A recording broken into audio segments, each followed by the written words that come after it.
Hi, and welcome to Carolina Varsity's Week 7 look at the South Mecklenburg 8 games. I'm Dale Ross. And I'm the pet man, Matt Warren. And Matt, this next game is, I think, has a potential to be a very good ball game. This is South Mecklenburg at 1-4, 1-0 in conference, going up against Phillip 1-4, 0-1 in conference. And, you know, South's got their first win. And, you know, guys, as we've said all year, you know, you go out and you execute, things will happen. And last week some good things happened, and a big win over Harding, 48-6. And of course, Berry they're coming off of a loss against Charlotte Catholic, and kind of a somewhat expected. For South Mecklenburg, I think the keys to them is just going to be to continue to do what your coaches tell you to do and execute on offense. Defensively, you're there.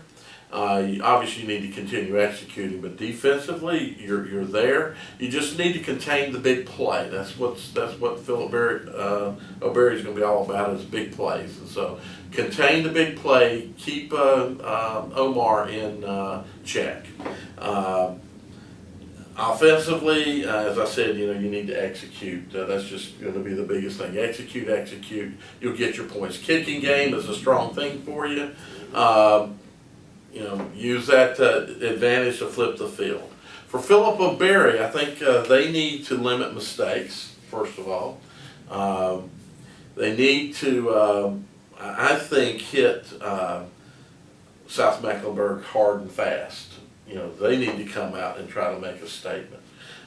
Defensively, you know, while it looks like South Mecklenburg's coming together, I think I would try to apply as much pressure on quarterback as I can to make South Mecklenburg make mistakes. I think it's going to be a great ball game, and maybe too close to call right at the moment. All right. I think the key for South Meck here is to force Berry to run the ball. Berry's quarterback, Omar Baker, has had 3 straight games of throwing the ball really well against A.O. Brown, West Charlotte, and Catholic last week. South Meck traditionally has had issues covering the pass. I think they're a little better this year. They mix coverages pretty well, so I think they'll do that to try to confuse Omar Baker and Berry a little bit. But Berry's definitely got the skill guys on the outside to make plays. So if I'm South Meck, maybe you drop a little bit more into coverage and give Berry the, I don't want to say give them the opportunity, but entice them to run the football. Berry does have a pretty good running back, but still, you want to take away, like I said earlier, you want to take away what a team does best. And right now, Berry is hot throwing the ball. So you want to, you know, maybe drop guys off and force them to run the ball, preferably inside, to where your guys can rally and make the play. I think the key for Berry, you got to put pressure on the South Meck offense. They did have success last week against Harding, but they're still young. The quarterback, I believe, is he a young kid? I think so. Okay. A sophomore. Sophomore, I think. So he doesn't have a ton of experience. So you want to force him to make quick decisions, and maybe he'll turn the football over, and that way you can set your offense up with good field position and take advantage of that.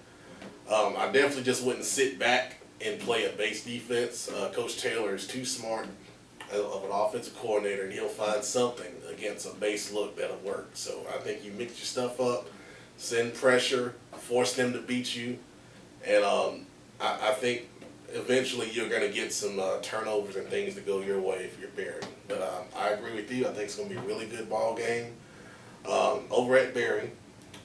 So guys, if you're going, enjoy it. It should be a good atmosphere with a good band over there too. Exactly. I think it's going to be a 1-score ball game. And maybe I'll go ahead and say it. I think South Mecklenburg may win this game. So, Okay. go 2-0.